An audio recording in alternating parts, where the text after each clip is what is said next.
Hello guys, how you all? అందరూ బాగున్నారా అనేసి అనుకుంటున్నాను. బాగుండాలి. అండ్ బ్రేకింగ్ న్యూస్ చూసారంటే బిగ్ బాస్ 8లో so for the first time హిస్టరీలో రెడ్ కార్డ్ అనమాట.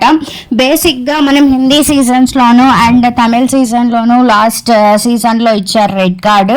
But this is the first time, ఇది ఫస్ట్ టైం అనమాట తెలుగు బిగ్ బాస్లో రెడ్ కార్డ్ చూపించడము. సో ఎందుకు చూపించారో కూడా మీ అందరికీ చెప్పేస్తాను.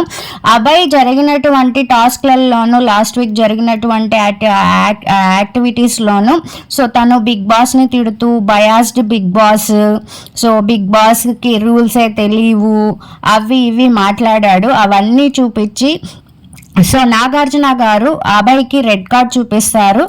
సో అప్పుడు అభయ్ వచ్చి సార్ ప్లీజ్ సార్ నన్ను క్షమించండి, ఇంకెప్పుడు చెయ్యను, నాకు ఒక ఛాన్స్ ఇవ్వండి అనేసి బెగ్ చేస్తాడనమాట, బ్రతిమాలుతాడు. కానీ నాగార్జున గారు నాట్ అట్ ఆల్ అన్నట్టు నేను బిగ్ బాస్ ఇల్లు ఇది, నేను బిగ్ బాస్ చెప్పే రూల్స్నే పాటిస్తాను, మీరు కూడా బిగ్ బాస్ చెప్పే రూల్స్నే పాటించాలి, బిగ్ బాస్ రూల్స్ని మీరు అధిగమిస్తే నేను మిమ్మల్ని టోలరేట్ చెయ్యను అన్నట్టు సో అభయ్ నవీన్కి రెడ్ కార్డ్ చూపిస్తారు. అభయ్ నవీన్కి రెడ్ కార్డ్ చూపించడంతో హౌస్ మేట్స్ అందరూ కూడా భయానికి గురవుతారనమాట.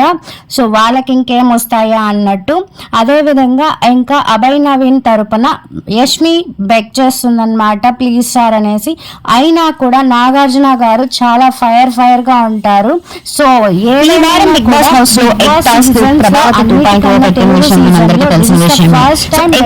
ఎవరెవరు బాగా పాల్గొన్నారు, ఎవరెవరు గేమ్ మంచిగా ఆడారు అనేది కూడా చూసాము. సో అలా చూసినట్టయితే సో కాంతారా టీమ్ కి చీఫ్ అయినటువంటి అభయ్ నవీన్ అస్సలు గేమ్ ఆడలేదనేసి మనం చూసాము.